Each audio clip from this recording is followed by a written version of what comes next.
Saudações, roedores fãs de cinema. Aqui quem fala é Rodrigo Oliveira e este é o Ratoscast número 2.137, o podcast oficial do Ratos de Cinema. Espero que vocês fiquem conosco até o fim, pois hoje retomaremos o Ratos de Cinema como ele era no século XXI.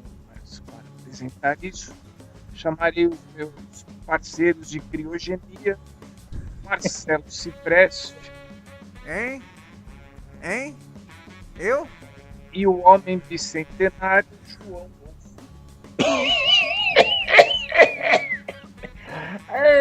Peraí, velho. Falei que eu vou gravar o Ratoscast. Olá! É um prazer, meus amigos, estar aqui no podcast de 2 milhões e quanto mesmo? Hein? Ô, Marcelo! É o cast? É o cast, vamos gravar, rapaz. Esse cast é o do... qual cast? É o Ratoscast. Não, é sobre o quê? A gente vai falar de viagem no tempo. Esse cast é Você não recebeu a pauta, não? Esse cast é maravilhoso.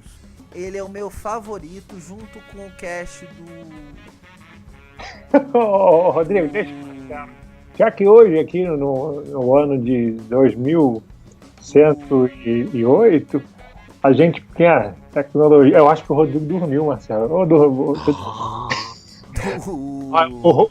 Rodrigo dormiu. Então vamos mandar essa fita, que em 2108 voltou a se chamar fita. Né? É curioso, as coisas voltam. Né? O João ficou velho e a voz dele parece que é do Silvio Santos. Vamos mandar a fita para 2014. Vamos mandar de volta para o ano onde a água acabou. Isso, é muito marcante. Manda a fita para os nossos deuses de lá do passado. Esqueci. Já fui bonito. O João ficou velho, a voz parece do Silvio Santos e ele imita o Mussum. Referências pops. Aí chega a Evelyn, velha. Fala, galera! Saudade da Evelyn. Quem? Então é isso. Essa fita vai diretamente pro Rodrigo, que eu já fui um dia inteiro, bonito e o apresentador desse cast. Bonito? E tinha cabelo na época. Vai que é tua, bonitão. Aproveita que é descida e joga na banguela.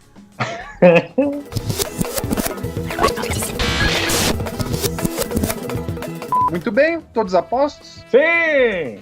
Na verdade, me pergunta isso ontem. Entendeu?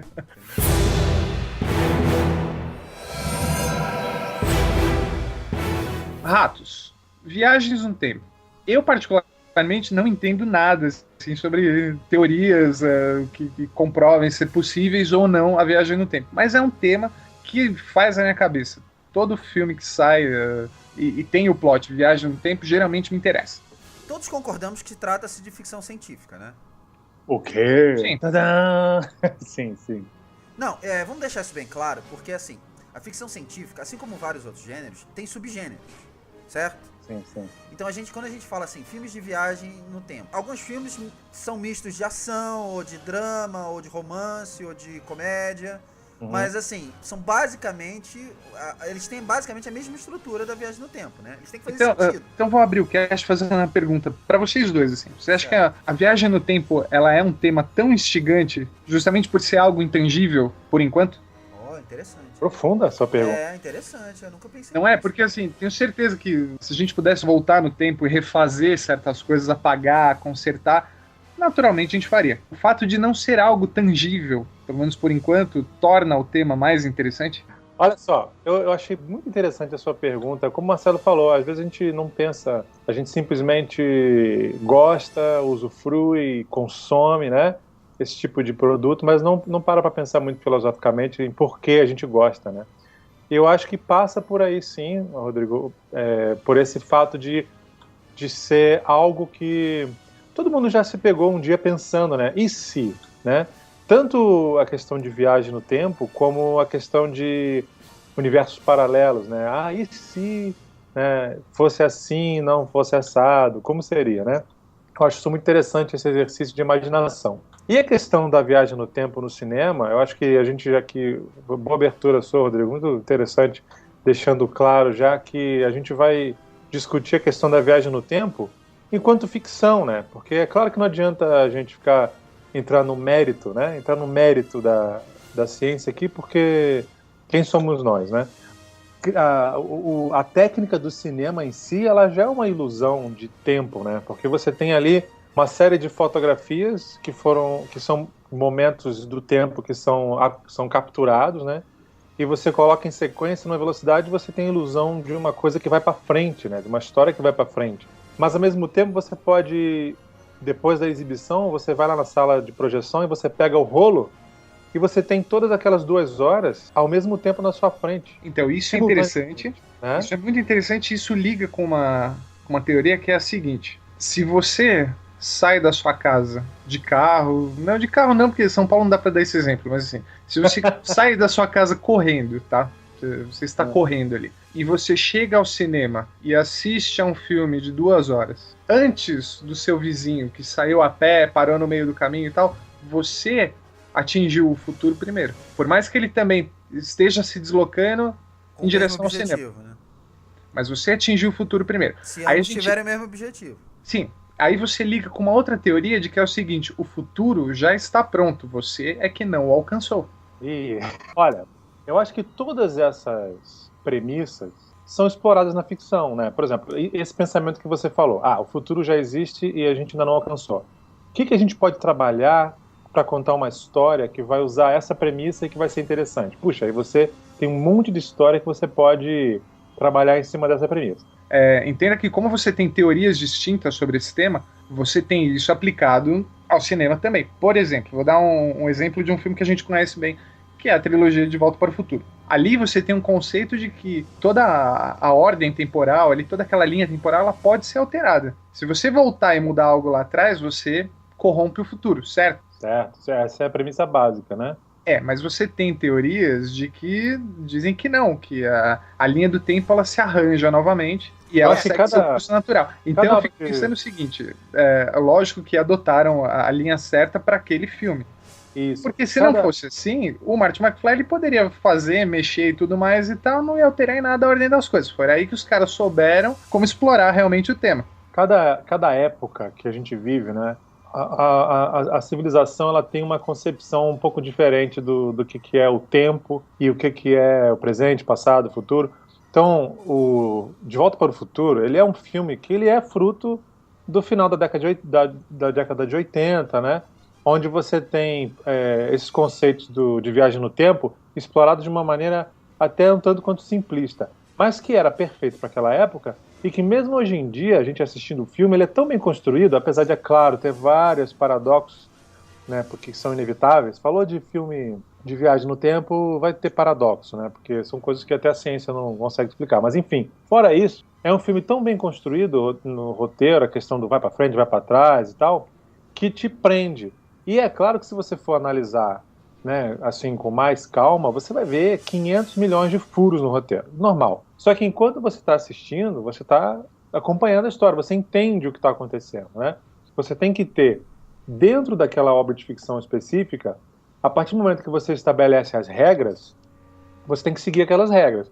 Por exemplo, no De Volta para o Futuro, é o que você falou. O que quer que ele faça no passado, altera o futuro. Aí tem uma cena que o Doc Brown explica lá no quadro negro, que a partir do momento que ele faz alguma coisa diferente, ele cria uma linha paralela e tal. Isso é uma das coisas que também é uma outra teoria que no filme não fica muito bem explicado, mas que cada vez que você alterasse alguma coisa no passado, a linha original se manteria normalmente e você criaria uma outra, né? Existe inclusive uma teoria que extrapola um pouco isso e diz que para cada segundo na existência existem infinitas possibilidades de linhas temporais para frente. E que a gente viveria nessa teia, né? E ó, a título de curiosidade, hoje, né, nesse dia que a gente tá gravando o podcast, é aniversário do Christopher Lloyd. Sério mesmo? Olha, 76 anos, cara.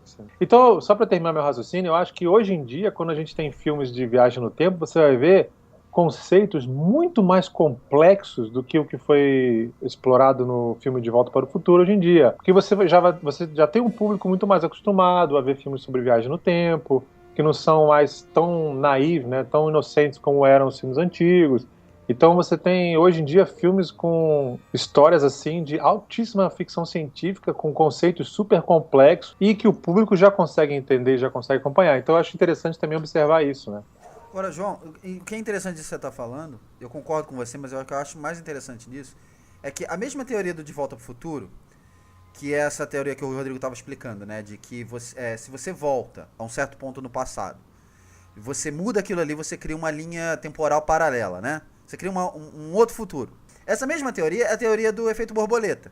Só que ele não para explicar essa teoria. Você consegue entender com a dinâmica do filme. A diferença é o seguinte, no De Volta para o Futuro, apesar do Dr. Brown criar aquele negócio de linha paralela ali, aquilo ali não está consistente com a teoria do filme, que é o seguinte, foi para o passado, alterou o futuro.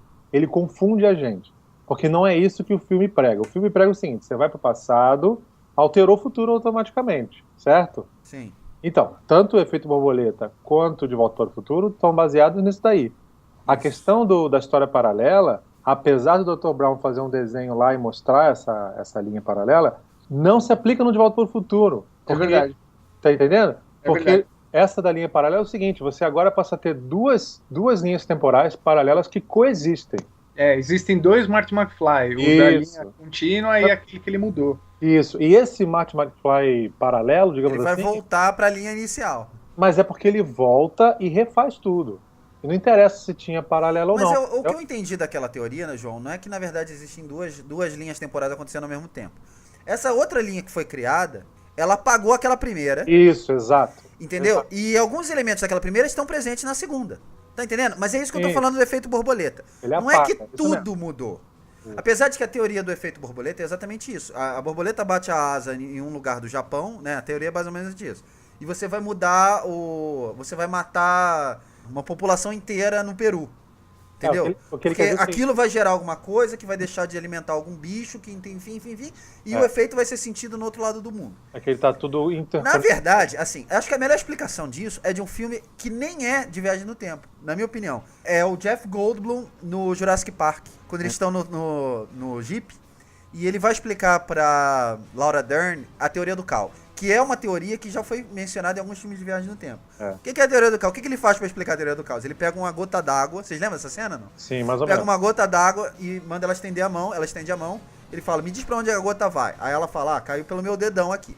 Aí beleza, vou jogar de novo, pá. Me diz pra onde é que ela vai. Ela caiu pro outro lado. Ele falou, pois é, isso é a teoria do caos. Não importa quantas vezes eu jogar água aqui, ela vai sempre pra algum lugar diferente. Pra mim, a viagem no tempo, quer dizer, os filmes que eu mais gosto, que fazem mais sentido pra mim, são esse tipo de filmes. Os filmes onde você tem a segunda teoria, o segundo conceito, né, que o Rodrigo explicou, a autoconsistência, onde não importa o que você faça, o futuro tá meio que pré-delimitado, né? Você não tem jeito, você pode tentar trocar. Tem vários filmes que são assim, né? O cara volta e tenta mudar e não consegue. Sempre dá aquele problema. Vou te dar um exemplo rápido, hein? A Máquina do Tempo. Aí que tá, que eu acho que o De Volta pro Futuro foi um filme revolucionário nesse conceito. Por quê? Porque eles não copiaram a Máquina do Tempo. A Máquina do Tempo talvez seja o primeiro filme de viagem no tempo. Então, perdoe a minha falha, na obra. Eu só assisti o de 2002, se eu pudesse voltar no tempo, eu assistiria o de 1960. Mas eu, pelo menos assim, das pesquisas que eu fiz, é o primeiro. Passava no SBT direto antigamente.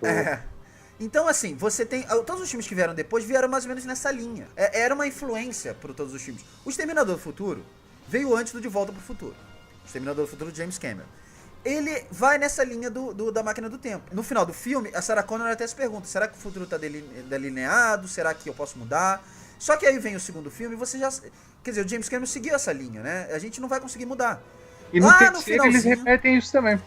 Exatamente. Lá no finalzinho, ele muda. Quando vem o terceiro, já volta de novo a teoria. Porque eles vão... A humanidade vai se destruir, não tem jeito. Eles vão adaptando a parte científica ao roteiro, né? Então, João, mas olha só, aí eu vou entrar no que você falou, que eu acho que você acertou em cheio. O De Volta ao Futuro é a cara da sua geração. Assim como o Exterminador do Futuro é. Só que a gente tem que lembrar que o Exterminador do Futuro começou em 1984, aí teve um em 1991, teve outro em 2003 e teve outro em 2009. Então, assim, nós temos 3 décadas aí de Exterminador do Futuro, certo? Sim, sim. Essa é uma quadrilogia que meio que se perdeu nessa ideia da viagem do tempo. E agora vai vir uma nova, onde eles já vão... Eles já vão aproveitar esse conceito do efeito borboleta e não do Novikov, entendeu? Ó, deixa eu fazer um resumo, ver se vocês concordam comigo. Do que a gente falou até agora, eu consigo ver 4 teorias básicas de viagem no tempo usada na ficção. A primeira, que é a mais, eu acho que é a mais popular no cinema, é justamente essa. O cara tem que voltar no tempo para evitar alguma coisa e ele, quando ele volta no passado, ele consegue mudar alguma coisa no futuro dele, né? A segunda é essa, que ele volta no passado. A partir do momento que ele volta no passado, ele criou uma linha paralela, a dele continua existindo e ele está numa outra paralela. E ele nunca conseguirá voltar para a linha original, que segue por conta própria. A terceira é uma que você mencionou agora rapidamente, que é quando você entende que toda a história, o futuro para frente, para trás, para um lado, para o outro, ele é como se fosse uma coisa... Por exemplo, quando eu vou para o passado para fazer alguma coisa, aquilo meio que já aconteceu, não é meu passado? Então nada pode ser mudado porque tudo é o que é, tanto para frente como para trás, quanto para os lados. E aí, geralmente, são filmes em que o cara, no final, ele sente o peso, né? O peso do... Destino não é bem a palavra, mas as coisas são como são, não dá para mudar, esse tipo de coisa. Sempre, geralmente, tem esse moral. É o paradoxo. E o quarto, eu acho que é parecido com... É um que é muito utilizado hoje em dia, em alguns filmes, na televisão também, na literatura, que é essa questão do tempo enquanto uma coisa não linear. Porque a gente está acostumado a entender o tempo como isso, passado, presente e futuro, né? Era nisso que eu queria chegar. Hoje em dia já existe essa teoria de que não existe isso, que é tudo uma ilusão. Então aí a gente entra no conceito de relatividade, porque o tempo não é linear, ele é relativo. Eu até dei um exemplo um dia desse pro Marcelo, a gente tava batendo papo na hora do almoço e tal, que eu comentei sobre isso. Se você pega, e aí fujo até de um filme, eu vou pra uma obra de literatura, Operação Cavalo de Troia. Se você nasceu, por exemplo, em 1980 e você está em 2014 e você fala assim, eu vou voltar para 1970, você vai voltar ou você vai descobrir? Porque você não viveu essa época. Então, o que para muitos é passado, para você é futuro, porque o tempo é relativo e não linear. Só que a maioria dos filmes, eu não me lembro um filme agora, assim, de momento, que tenha tratado o tema dessa forma. Todo mundo trata o tempo como algo linear. Se for para 2050 é futuro, se for para 1800 é passado. O Adeus Lenin é um filme assim, Rodrigo. Não é um filme de viagem no tempo, mas é um filme que eles brincam muito com esse conceito. Deixa eu dar para vocês. A obra-prima até hoje que eu vi, a obra-prima mesmo, que trata do tempo não linear, acredite se quiser, é um episódio da série de TV Doctor Who, chamado Blink, ou seja, em português, pisque, tá? Mesmo quem não acompanha Doctor Who, você nunca assistiu nenhum episódio, você pode assistir esse episódio sem medo nenhum, porque ele é uma história fora da cronologia da série, é uma história, é um stand-out, né? Ou seja, só para vocês terem uma ideia, esse foi o primeiro episódio do Doctor Who que eu assisti, e aí eu comecei a ver a série por causa desse episódio. Então você pode assistir essa série. Exatamente, toda a história é baseada no fato de que o tempo, essa questão cronológica, é uma mera ilusão. Não existe o tempo. O que existe é uma bola sem começo, meio e fim, onde tudo está interconectado. E o quebra-cabeça mental que você tem que fazer para dar sentido à história, só que de uma maneira tão bem feita que eles fizeram, sério, você sai do episódio transformado. Você era uma pessoa antes de assistir, depois que você acabar de assistir, você é outra pessoa, porque te abre os horizontes de uma maneira absurda com essa questão do tempo, né? Só para vocês terem uma ideia, o episódio inteiro, você não tem um conceito de, eu fui para o passado, agora eu fui para o futuro. Não. Passado, presente, futuro, tudo acontece entrelaçado de uma maneira absurda. Tá aí minha dica para vocês. Veja esse episódio, é da 3ª temporada da série nova, e vocês vão ver que eu não tô exagerando, cara. Chama Blink, se eu não me engano é o 10º episódio da 3ª temporada. Isso é muito legal ver. Deixa eu te perguntar, e quando a gente tem uma outra vertente da viagem no tempo, é uma que eu acho que é uma das favoritas do Marcelo, que é a viagem no tempo em loop. Pô, muito maneiro, né? E a gente tem exemplos recentes aí com No Limite do Amanhã. Pra mim, esses são os melhores filmes, cara. Não, são os mais divertidos. São. Feitiço no Tempo. Feitiço no Tempo, Dia da Marmota. Que é muito legal. E tem o Meia-Noite 1, que é um que eu até comentei com vocês faz um tempo, já que É um filme de 1993, né? E ele trata justamente dessa coisa da volta sempre em loop, aquele dia que se repete. Tem um filme, Rodrigo, que vai nessa vibe também, que se chama Corrida contra o Tempo. Eu não lembro o título original porque eu vi quando eu era criança. Passava muito na Globo de madrugada, assim, entendeu? E se for como as aulas do João lá, dos posts, deve ser, se for ao pé da letra, é Running Against Time. Não, então, é alguma coisa assim, eu acho que é original. Mas é que o ator, é até aquele ator que fez o Aperte Cinto do Piloto Sumiu, o principal. Esqueci o nome dele agora também. Ah, eu sei que é. Que ele volta sempre no tempo e ele tenta impedir o assassinato do Kennedy. E ele tá sempre tentando pegar o Lee Harvey Oswald, né, lá em cima e tal. E sempre dá errado. É uma teoria dessa, né, de que ele consegue voltar, mas ele sempre esbarra em problemas que o Kennedy acaba morrendo. E chega um ponto no filme que eles acham que é ele que matou o Kennedy. Eu lembro que tem um momento nesse filme que você acha assim, pronto, agora já era, né? Não tem jeito mais, porque tudo que podia dar errado já deu. Quer dizer, ele já tentou tudo e tudo deu errado. Então, e o Dia da Marmota é assim também. Agora, o problema do Dia da Marmota, o Feitiço do Tempo é assim. Agora, o que eu acho legal, a grande diferença pra mim do Limite do Amanhã e, por exemplo, do Feitiço do Tempo, é que o Feitiço do Tempo não explica por que ele volta no tempo. Não importa, Aquilo é uma ferramenta. É.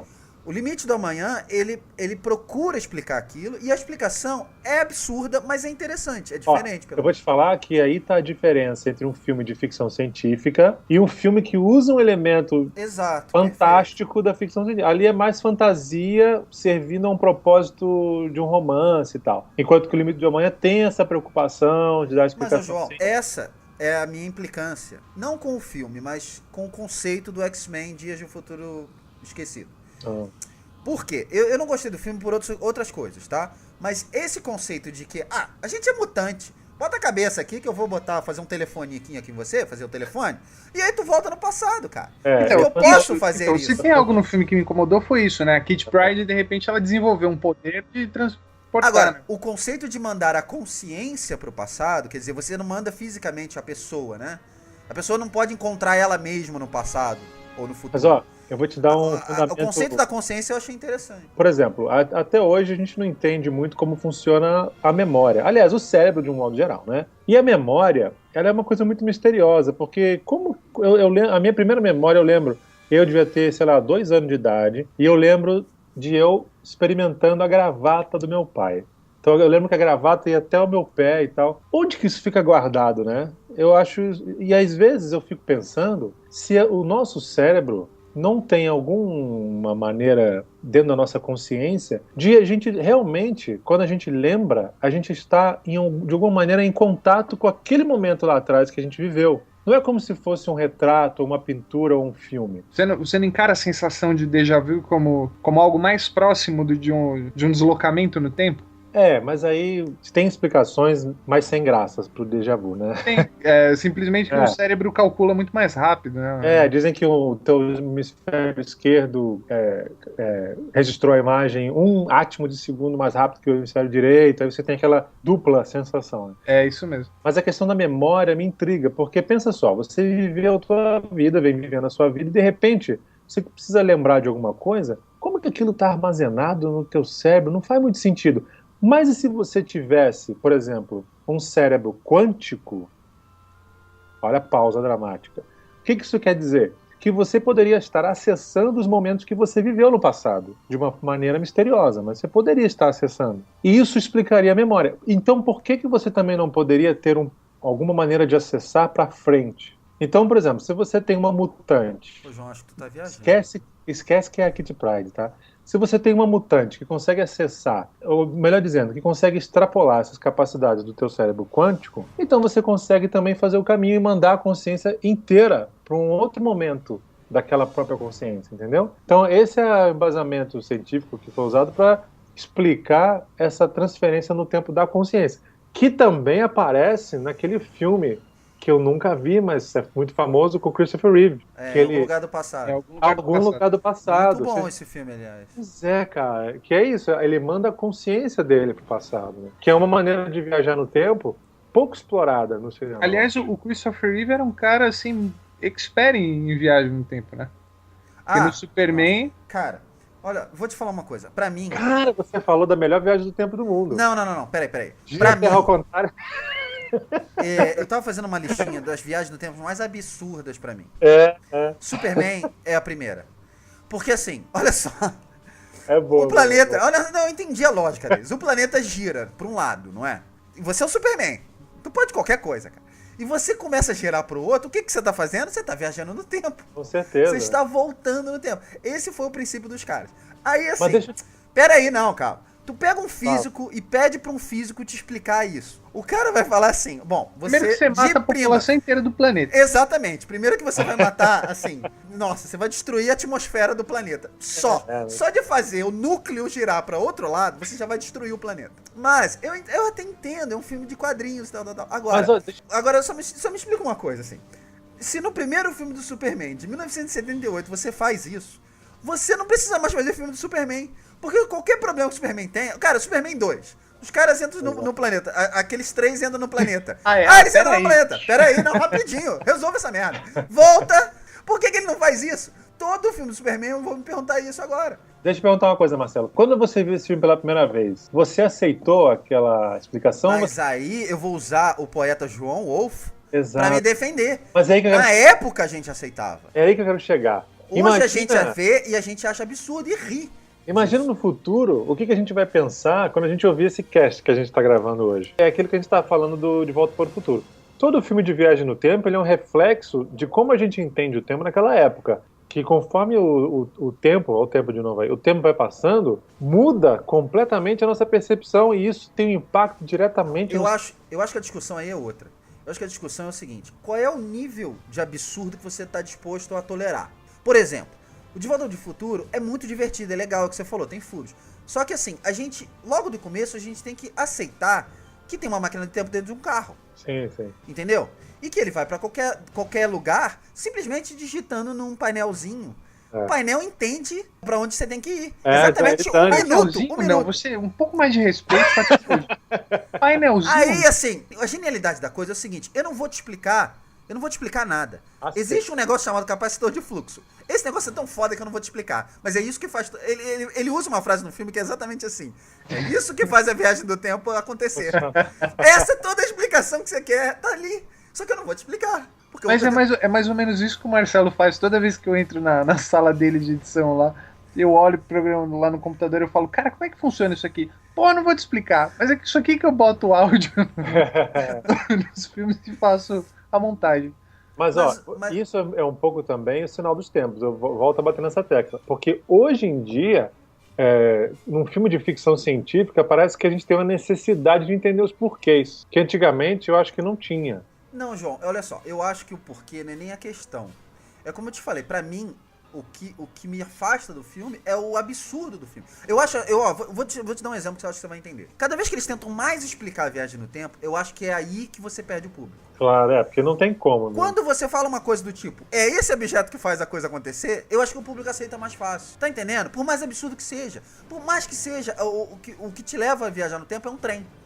Pode ser. Tá entendendo o que eu tô falando? O próprio Dr. Who, que ele viaja no tempo, cabine de polícia, que por dentro é outra dimensão. Agora, mais respeito com a TARDIS.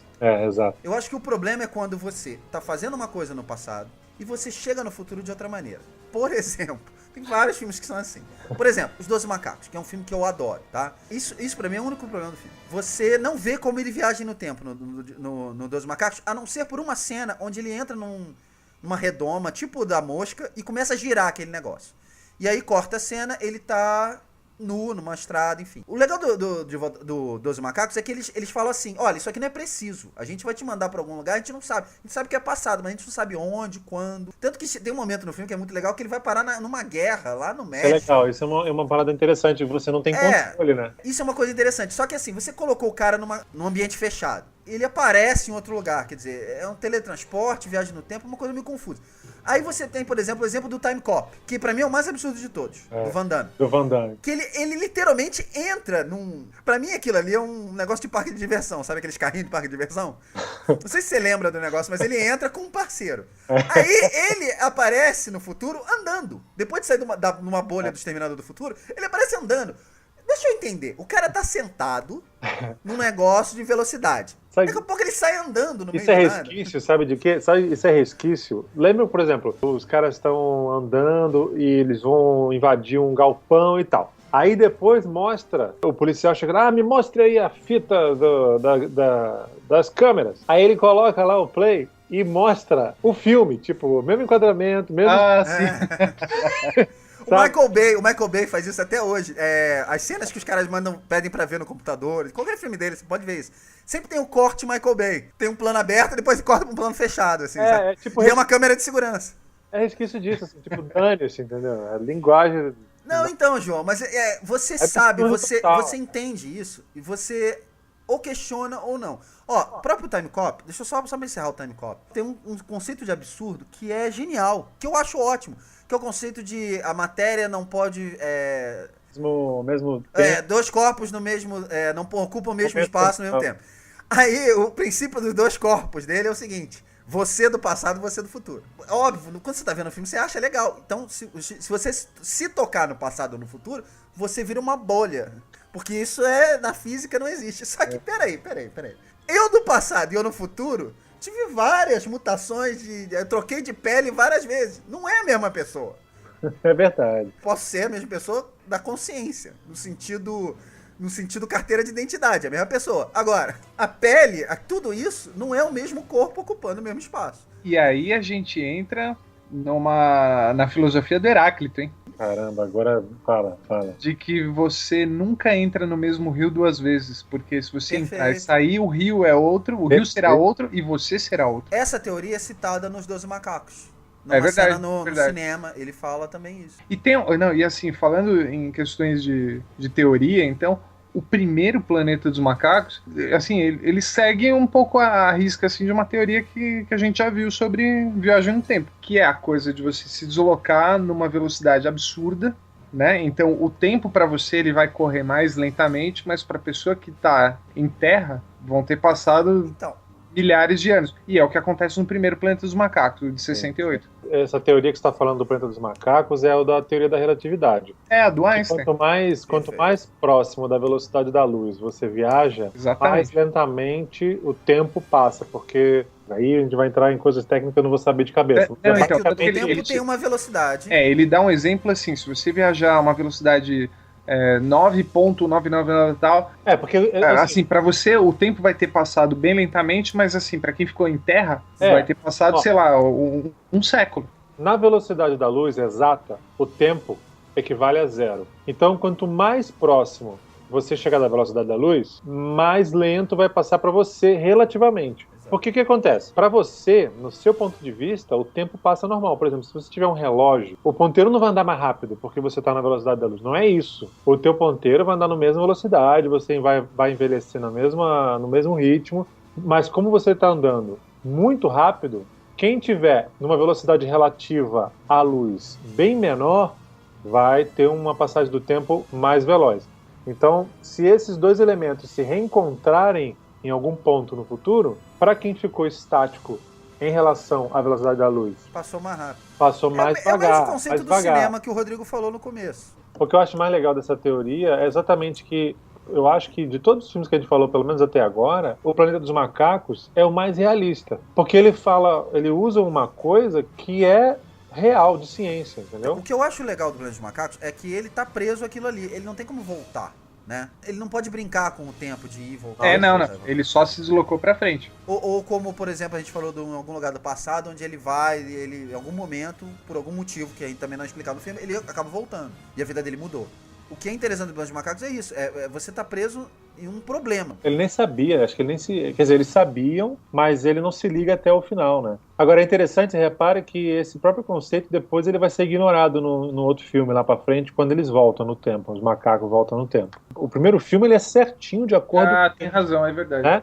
O primeiro filme ele é de acordo certinho com o que a gente sabe de ciência. Depois eles extrapolam por uma questão quando você tá vendo um filme sério como Planeta dos Macacos, e você vê logo no começo, né, um salto temporal, é legal. Agora, quando você tá vendo um filme que o cara... Você sabe que lá no final o cara vai descobrir uma maneira de voltar, Aí, sabe, não sei. Por exemplo, vou te dar um exemplo. O Déjà Vu, do Denzel Washington. É um filme que, na verdade, ele não é sobre a viagem no tempo. Só que aí, em algum momento no filme, o filme tem essa virada e ele viaja no tempo. É tão absurdo, mas tão absurdo, que eu lembro, no cinema, as pessoas estavam assim... Ah, não, para. Você quer que eu acredite nisso? E o Tony Scott, eu acho que ele entendeu que aquilo era absurdo e ele fez uma pausa no filme. Ou seja, ele ficou uns 10 minutos depois que o cara viaja, sem mostrar nada muito importante. Porque ele acha que era esse... Eu acho que na cabeça dele esse é o momento que a galera vai estar se debatendo e falando assim, o que aconteceu aqui? Se alguém sobrou na sala de cinema, é hora de voltar a contar a história. Ou tipo aquele filme nacional O Homem do Futuro, onde ele brinca muito, né? Vai, volta, vai, volta, vai, volta. Tipo, não, eu controlo isso. Eu sei a hora de ir e a hora de voltar. Mas aí eu acho legal também, porque o cara já entra um pouco na galhofa, né? Aí é legal também, brincar com o conceito, exagerar, extrapolar e dane-se a ciência.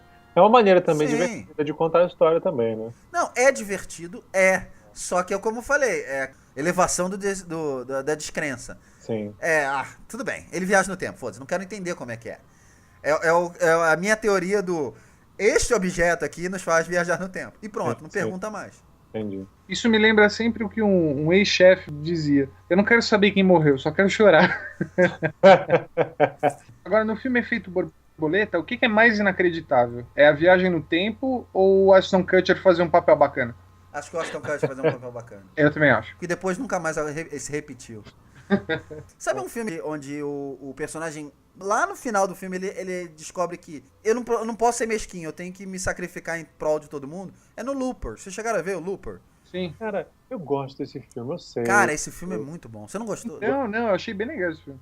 Fala, João. Tem um final, o final, eu não lembro direito pra explicar, eu sei que eu assistindo, eu fiquei meio puto com um lance do final que me tirou a verossimilhança do negócio. Mas mesmo assim, eu achei o filme interessante, assim. Pode comentar. Cara, não, você sabe o que eu acho que emputeceu muita gente no cinema, onde eu vi?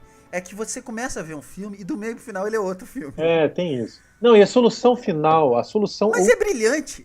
A última cena, a última cena tem um problema grave ali, assim, mas a gente... Não, você sabe que... tem que eu relevar. não sei se você sabe, mas o final original do Efeito Borboleta, que eles cortaram porque eles acharam muito absurdo, o que aconteceria é o seguinte, aquele personagem ele voltaria no tempo, até o momento que ele está no útero da mãe. Isso tem no YouTube, tá, gente? Procura que vocês vão ver. Final alternativo do Efeito Borboleta. Legal. Ele volta no útero da mãe e ele se enforca no cordão umbilical. Você vê essa cena. E aí ele morre, ele nasce morto. E aí a mãe dele não morre, porque a mãe dele morreu no parto dele. Ele não conhece a menina, né? Que ele tenta sempre resolver os problemas com a menina, não conhece. Enfim, ele não existir resolveria o problema. Que doido. E é o que o Looper fez. Mas peraí. Se ele sou eu, velho, e eu não existir velho, se eu não envelhecer, ele não existe. Eu achei genial. Cara, é uma coisa assim, só um personagem que não é egoísta, ou não é mesquinho, que pode tomar uma decisão dessa. Então, eu achei interessante. Resolveria o problema de vários filmes de viagem no tempo também. Faz sentido. Ah, tá vendo? Marcelo também é cultura. Sim, calou a nossa boca aqui. Pois não, assim, de vez em quando você acerta, viu? Sou obrigado. Já que vocês estão calados, eu vou falar de um outro filme que é muito interessante. Posso falar rapidinho? Um filme de 2012 chamado Sem Segurança Nenhuma. Esse filme é do diretor que hoje está fazendo o Jurassic Park. Cara, aliás, esse título original aqui, se o Zé, que trabalha comigo lá na criação da Ref, um abraço pra ele. Se ele lesse esse título original, ele diria que o nome do filme é Safety Not Guaranteed. Safety Not Guaranteed, é o nome do filme. É um filme bem interessante e ele é baseado num fato real. Foi um anúncio que ele leu no jornal, nos Estados Unidos, que dizia isso, procura alguém para uma missão especial, segredo absoluto, Safety Not Guaranteed, né, sem segurança nenhuma. E aí um jornalista, numa pauta de segunda-feira, lá no jornal, ele falou assim, eu quero seguir esse caso aqui, quero analisar, ver quem é essa pessoa que fez isso aqui. E o cara, bom, enfim, aí o filme segue o filme, mas a história real é que ele foi investigar e o cara, né, falava, olha, eu tô construindo uma máquina do tempo e eu preciso de alguém para me manter são nessa história toda, tal. Bom, o filme vai pro lado da ficção, né? A história verdadeira, eu não sei. Agora, a história do Hanks que eu ia contar é um pouco continuação dessa história. O Stephen Hawking dizem que na faculdade, isso é uma história que, obviamente, eu não sei. Hoje ele não vai dizer se é verdade ou não, até porque eu acho que ele não consegue. Dizem, né? Contam que lá na faculdade, quando ele começou a criar essas ideias de teoria no tempo e tal, ele falou que ele ia dar uma festa pra viajantes no tempo. Ele ia dar uma festa pra viajantes no tempo. Só que ele nunca falou nada pra ninguém. Ele, na verdade, ele deu a festa da viagem do tempo e ele só contou um dia depois que ele deu a festa. Obviamente, ninguém apareceu. Mas você entendeu o princípio dele, do raciocínio dele? Sim. Tem um filme que não estava aqui na nossa lista. É um filme com Eric Bana. O nome original é The Time Traveler's Wife. Ou seja, a tradução ao pé da letra é a esposa do viajante no tempo. Mas o filme em português é Te Amarei para Sempre.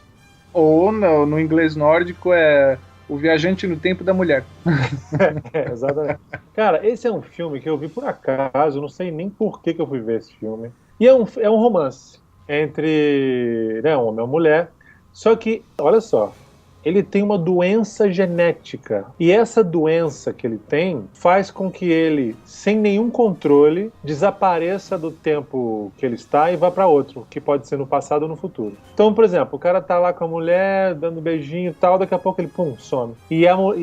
Ela não sabe o que aconteceu, se foi para frente, se foi para trás. A linha do tempo do Eric Bana, do personagem do Eric Bana, ela é cronológica do ponto de vista dele. E a linha do tempo da mulher é cronológica do ponto de vista dela. Os dois estão envelhecendo do seu próprio ponto de vista, cronologicamente. Só que os encontros que eles têm durante a vida de ambos é completamente aleatório.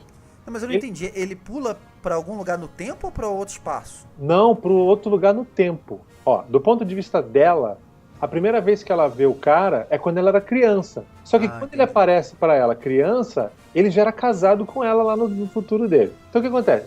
A mulher dele, essa menina, ela cresceu acostumada com esses desaparecimentos dele porque ela conheceu desde criança. A primeira vez que ele apareceu para ela era criança, depois quando ele apareceu pela segunda vez ela era adolescente. E tem uma outra coisa. Durante o filme eles conseguem descobrir exatamente quando que ele vai morrer. Porque, por uma série de questões lá, umas pistas que ele recebe durante, né? E aí, cara, é muito triste o final do filme. Sabe muito filme, bonito. Sabe o que tá me lembrando? Eu recomendo. Sabe o que tá me lembrando desse filme? Um filme recente chamado Questão de Tempo. Na verdade, a questão de tempo é o seguinte, ele se tranca num armário e se ele fechar o olho, forçar, enfim, ele consegue viajar no tempo. E aí ele tenta fazer isso pra conquistar uma mulher, né? Só que, bom, ele vai vendo... Sempre, né, cara? Então, começa... Não, sempre não, né? Todo filme, apesar de que no Feitiço de Tempo também no Feitiço do Tempo também é assim. Não a viagem no tempo, mas ele usa pra isso. Mas o conceito é interessante. O que eu acho legal desses filmes, assim, onde você... Que nem o Rodrigo tá falando, onde se repete muito aquela mesma história, assim, é que em algum momento aquele personagem, ele se cansa daquilo, né? E ele fala assim, quer saber, cara, não vai dar certo. Ou então, tipo, cara, sabe, tipo... tudo que eu faço sempre acaba dando errado em algum outro ponto, né? Eu consigo a menina, mas outra coisa dá errado. Um filme que tem uma questão interessante sobre paradoxo e sobre esse relacionamento homem-mulher e tal, é um filme chamado Crimes Temporais. Vocês já viram? É um filme espanhol. Você tem uma coluna sua no que eu falo desse filme. Indicando esse filme, já tá aqui pra assistir já. Esse filme é muito interessante, ele tem poucos personagens, é um filme independente, ele tem muitos poucos personagens. É em espanhol? Totalmente em espanhol. Mas o conceito da viagem no tempo nesse filme, a maneira que ele é mandado no tempo é interessante. Eu não vou entregar muito, porque eu acredito que esse filme muita gente não viu. Assim, o final desse filme é muito marcante, muito marcante. A maneira que ele resolve o problema de todos aqueles problemas lá do tempo que ele acaba criando, é muito legal. Todos os filmes que você falou, que são viagem no tempo, são meio esquizofrênicos mesmo, né? E a resolução desse filme é perfeita pra essa questão. E outro filme que eu queria falar, João, é um filme que eu acho que você devia ver, também é um filme independente, chamado Primer. E esse filme, ele na verdade, ele é a história de 4 cientistas. Na verdade, são dois principais, né? Que eles querem inventar, eles estão trabalhando numa máquina e eles acabam descobrindo uma maneira de viajar no tempo. O interessante desse filme é porque ele levanta uma questão que eu acho até que eu queria até perguntar pra vocês. Por que a gente quer viajar no tempo pra mudar uma coisa pro bem? Pra que vocês viajariam no tempo? Primeira coisa. Geralmente em benefício próprio. É óbvio, é óbvio. Eu lembro do Marty McFly querendo ganhar dinheiro no segundo filme, não é isso? O Almanac. Então, nesse filme, a primeira coisa que eles fazem é eles começam a jogar no mercado de ações, né? E vão ganhando aos poucos. Aí aquilo vai se tornando uma outra coisa. Eles pensam assim, mas se a gente pode fazer isso, a gente pode fazer isso aqui também. A gente pode fazer isso aqui também. E aí eu não vou contar o filme, mas é uma questão interessante. Levanta uma pergunta que poucos filmes sobre viagem no tempo levantam. É interessante, né? Porque a maioria dos filmes de viagem no tempo sempre tem a ver com o passado, né? Um dos poucos que nos preocupa com isso foi o Planeta dos Macacos, que a gente já falou. Todos os filmes, o próprio Looper que a gente tá falando, quais mais? Todos, é sempre o passado, né? Meia-Noite em Paris. Todos é passado. Você não tem... É verdade. Contra o Tempo, né? Aquele filme Source Code de 2001 também é assim. Eles tentam voltar. Agora, nas séries é assim também, João? Essas séries Contratempos, Túnel do Tempo, Cara, é engraçado, né? Eu vou te falar porque... No Lost eu sei que é assim. É engraçado porque eu gosto muito de série, mas assim, as séries que trataram de viagem no tempo, eu só consigo me lembrar mesmo dos episódios de Jornada nas Estrelas que falam sobre viagem no tempo. Fala nisso, João. Rocketman. Aproveitando a deixa do Rodrigo, deixa eu te fazer uma pergunta. Você consegue ver hoje Star Trek 4, que é sobre viagem no tempo? A Viagem para Casa, se eu não me engano. Viagem para Casa. Título. Você consegue ver esse filme hoje? Não, porque olha só, deixa eu só te falar. O conceito do A Ira de Khan, que é o segundo, ainda hoje é muito bom, cara. Sim. A ideia de você criar um planeta e tal, né? Eu acho muito boa. Até a explicação científica que eles dão é muito boa. E levando em consideração que é Star Trek, ou seja, que é uma série que se preocupa, uma série, filmes, enfim, que se preocupa com esses conceitos científicos, né, em explicar isso em detalhes, você consegue ver numa boa hoje, o 4? Eu vou aproveitar o gancho para falar rápido Ele mesmo ia lá. de 4 episódios de Jornada nas Estrelas falando de viagem no tempo, bem rápido. Primeiro, você me fez essa pergunta do filme, e eu vou te falar, de todos os filmes de Star Trek, de Jornada nas Estrelas, né, esse foi o primeiro que eu vi. Eu também. Vi no cinema, minha mãe que me levou, e até hoje é o meu favorito. Eu acho que, é claro, a gente tem que lembrar, sempre que a gente vai ver um filme antigo, eu tento colocar a minha mente no clima de quando o filme foi feito, né? Então, é claro que tem uma série de coisas ali que hoje em dia, se fosse um filme feito hoje, eu não aceitaria.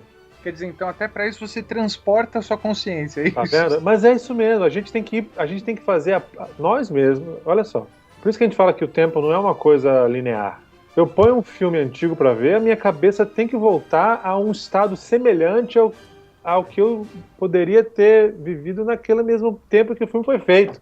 Pra poder elaborar aquilo direito, né? É, cara, eu acho que é parte, assim, faz parte, né, a gente fazer isso. Então, eu acho que na época foi um filme genial, cara, um filme muito bom, tem umas tiradas muito boas de comédia, um filme muito bom mesmo, pra mim é o melhor de todos. Mas os conceitos ficam um pouco, né. Agora, tem conceitos em Jornada nas Estrelas sobre viagem no tempo que até hoje faz o queixo cair. Por exemplo, eu vou comentar rapidamente. Um, que é o clássico, todo mundo comenta, que é a cidade à beira da eternidade, onde os tripulantes chegam num planeta e lá eles têm tipo um portal que, na verdade, se eu não me engano, muito tempo que eu não vejo, mas se eu não me engano, tem consciência, é uma entidade viva. E aí eles conseguem viajar para o passado e todo episódio se passa no passado, se não me engano, na década de 60, 1960. E é interessante porque a questão é justamente essa. O Kirk se apaixona por uma personagem daquela época, só que, para acontecer uma coisa que é importante, ela precisa morrer. E aí, ele, mesmo apaixonado por ela, ele sabe que na hora H ele vai ter que deixar ela morrer. E na hora, o William Shatner abre aquele olho arregalado. E diz... E aí, ele diz, chegou a hora, Spock. Me segure. Aí o Spock segura ele dá aquele olhar dramático e aí ele deixa ela morrer. É interessante essa discussão, naquela época, década de 60, causou um grande impacto. Pô, eu achei que o Rodrigo ia falar Rocket. Eu pensei nele falando O outro que eu acho muito divertido, cara, é um episódio da Deep Space Nine, que é um spin-off do Jornada nas Estrelas, que eles voltam no tempo para a época da série clássica. Então todos eles colocam aqueles uniformezinhos típicos da série clássica, bege, azul, amarelo, né? Andam por dentro da Enterprise da série clássica. Inclusive eles estão dentro de um episódio da série clássica que é o dos Tribbles, né? Que é o aqueles bichinhos. Ah, não, sério? Eles estão dentro daquele episódio. Pô, esse episódio deve ser divertidíssimo. Muito bom, é muito bom. É um episódio assim super bem Descobri construído. o nome desse episódio. Cara, é super bem construído. E o legal é você ver eu esqueci o nome em português, o Trouble with Troubles. Esqueci agora o nome em português, cara. É legal você ver o episódio original, aí depois ver o do Deep Space Nine, e depois ver o original de novo, porque tu vai lembrar, o cara tava ali atrás nessa cena, o cara tava não sei aonde. Muito legal. E o último, que é um dos meus favoritos, assim, de todos os tempos, cara, que é um pouco essa questão do tempo relativo. É da nova geração. A nave chega na órbita de um planeta. E aí tem uma luz estranha, não sabe o que é, daqui a pouco a luz entra na testa do Picard. E aí o Picard cai desmaiado no chão. E aí, dentro da cabeça dele, ele tá num lugar estranho, ele não consegue ir embora, passa meses, passa um ano, passa 2 anos, passa uma década, passa a vida dele toda, entendeu? Só que enquanto isso, tá a cena da Enterprise também, eles tentando, né, reviver o Picard. Resumindo, dentro da cabeça dele, ele viveu 60 anos de vida. Só que no corpo real dele, ele viveu somente 20 minutos. Então quando ele volta à vida, aí tem que ver o episódio para entender porquê, a mente dele envelheceu 60 anos, mas o corpo só envelheceu 20 minutos. Então quer dizer, você tem aí uma viagem no tempo, somente a consciência projetada, tecnicamente, para os outros, né? 60 anos no futuro. E você vê como sempre tem alguém flertando com a teoria da relatividade, né? Por mais sutil que seja, né? O cara não vai explicar realmente a teoria, mas ele pontua isso, ele fala assim, ó, quem conhece um pouquinho acaba pescando, né? Que é muito forte, né? É uma coisa que a gente fica tentando entender, assim, o cérebro parece que não consegue entender totalmente, né? Não consegue abarcar totalmente esse conceito. Talvez por isso responda a pergunta que você fez lá no início do cast, né? Talvez a gente fique pensando muito sobre isso e faça filmes e escreva músicas, escreva livros, literatura e tal, porque é um conceito que o cérebro humano parece que não ser capaz de abarcar completamente. Então, mas aí, fugindo até um pouquinho do cinema, eu entendo da seguinte forma: o conceito de viagem no tempo, ele está ligado ao mais próximo da imortalidade. Por quê? Porque a gente caminha para frente, a gente vai envelhecendo e tudo mais e tal, e isso é condição sine qua non. Assim, se não te acontecer algo no meio do caminho, você vai envelhecer naturalmente e vai deixar de existir.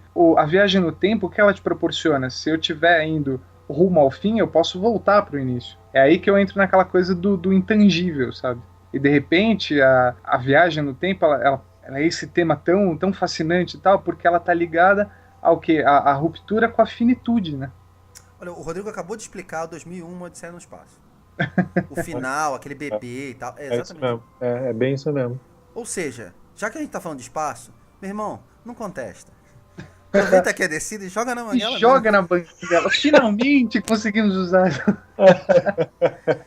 Considerações finais sobre as viagens do tempo? Algum filme, de repente, que a gente não citou, passou pela cabeça de vocês? Ah, tem vários. Ó, Bill e Ted, os 2 filmes do Bill e Ted são interessantíssimos, até porque eles não viajam só no tempo, eles viajam em universos paralelos também. E é uma maneira divertida de viajar no tempo. E eu não sei quem veio primeiro, acho que foi o Doctor Who, né? Mas eles viajam no tempo exatamente da mesma maneira que o Doctor Who viaja. Então, mas é muito divertido. E vale rever esses 2 filmes. O primeiro é de 1989, o segundo é de 1991. Porque, primeiro, vocês vão ver o Keanu Reeves já com 20 e poucos anos, né? Fazendo um papel de mais novo, mas enfim. Vocês sabiam que o Keanu Reeves tem 50 anos, gente? Pois é, cara. Tava lendo a matéria do JJ sobre um filme do Keanu Reeves e ele falou isso, que ele tem 50 anos. Ele anda de ônibus normal, viu? Não sabia. Os caras se cuidam, né? Mas enfim, vale ver o Keanu Reeves logo no comecinho de carreira e tal. E o terceiro filme tá sendo feito, então serve como prequel, né? Do filme, eventualmente, do terceiro filme que, sei lá, daqui a 2 anos vai sair no cinema. A gente vai acabar se interessando em ver. Então, tá aí a dica. João? Eu acho que eu já falei minha cota quando eu falei de todos os episódios de Jornada nas Estrelas de Viagem no Tempo. Fica aí a minha recomendação. Então tá aí, minha dica vai ser essa daí.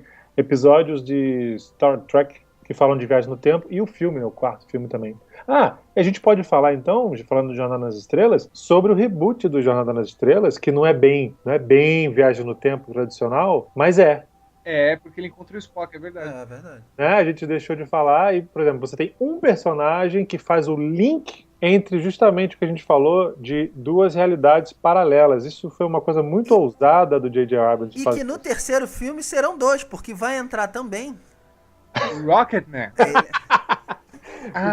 Rocketman. Mas olha, isso é muito interessante, foi muito ousado do J.J. Abrams fazer. Porque o que ele fez? Vou fazer um reboot. Aí ele foi lá no passado, contou a história, né? explodiu o planeta do Spock, o que criou uma realidade completamente nova. Quer dizer, na verdade já era outra realidade quando o Romulano chega lá no passado e no meio daquela batalha lá, né, ele chega um pouco atrasado, na verdade, ele não chega bem na data que ele queria, enfim, não vem ao caso. Mas cria uma realidade paralela, só que a anterior continua existindo. João, mas a gente sabe. E ele provoca ainda mais um segundo filme, hein? Mas então, é isso que eu ia falar. Ele causou um problema pro próprio J.J. Abrams. Agora ele tem que usar isso em todo filme. Entendeu? Não, mas eu quero Foi dizer usado no segundo, vai ser usado no terceiro. Ele quis, entendeu? Ele tem a liberdade de contar a história que ele quiser. Mas ele achou que funcionou tão bem que ele continuou usando. Mas eu achei legal porque é o seguinte, você tem a realidade clássica, que a gente conhece, e você tem uma nova linha temporal, só que a gente sabe que a realidade clássica existe, ou existiu, ou existe em algum outro universo paralelo, porque existe um elemento que ficou perdido nessa linha temporal. E agora eu não sei como eles vão trazer o Kirk, né? Vamos ver como é que eles vão trazer Eles podem trazer o Kirk, porque o Kirk, ele não é um homem comum. Sim, isso é verdade. Ele é Rocket. Exatamente. Antes que a gente... Faltou falar de um Ô, filme. Rodrigo, você, cara. Fala aí. Faltou. Nosso host. Me surpreendeu pela simplicidade como eles abordaram o tema, mas foi bem bacana, que foi o MIB3. Sim. Aquela coisa dele voltar no tempo segundos antes, né, 1 minuto antes e tal, porque ele já sabia os movimentos do vilão e tudo mais.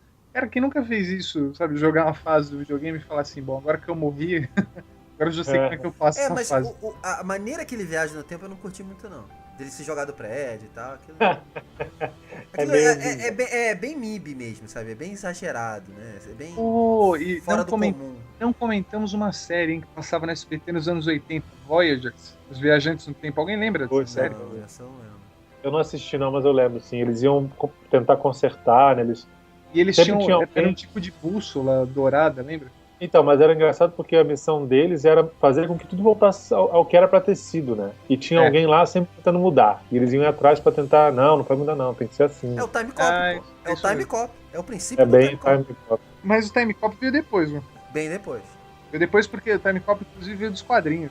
O Time Cop é de 94, né? Essa série que você falou é mais cedo, né? Não, mas não sei nem quando saíram os quadrinhos Time Cop, mas devem ter saído dos anos 80 e tudo mais, mas ainda assim acho que a série é mais antiga. Mas o Time Cop tem o conceito dos corpos não ocupam o mesmo espaço, então já fecha daí. Tá certo. Muito bem, então eu gostaria que vocês, não necessariamente vocês do agora, mas lá do passado, dissessem para os nossos ouvintes como é que eles podem nos achar na internet. Mas ao invés de vocês comentarem, vamos buscar o João e o Marcelo lá do passado para ver como é que eles se despediam da galera.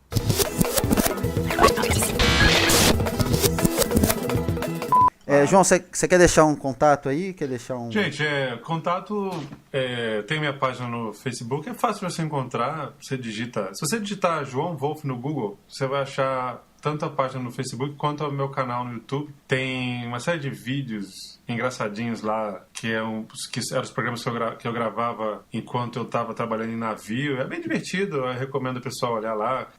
Às vezes tem 10 minutos que você não tem nada para fazer, você vai se divertir. E é isso, e é claro, incentivar todo mundo a sempre visitar o Ratos de Cinema, dar o curtir lá na página do Facebook, que aí você recebe também as atualizações, sempre que surgir alguma coisa legal, você recebe o aviso e tal, então é bem legal manter o contato. E é isso, participar, a interação, esse é o que importa. Como é que a gente faz pra falar com você, João? Telefone? Olha, você pode ligar aqui pra minha casa de madrugada? Não, tô brincando.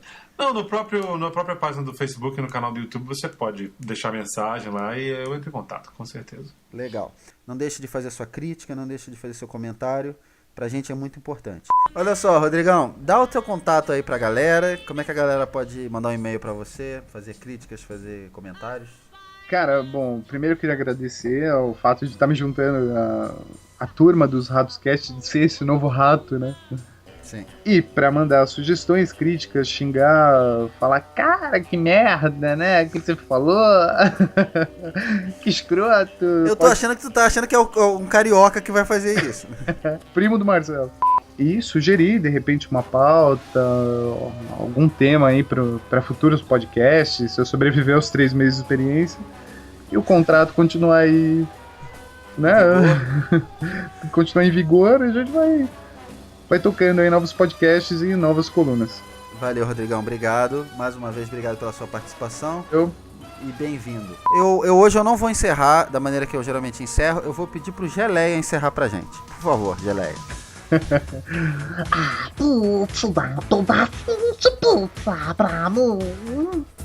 Valeu, galera. Até a próxima.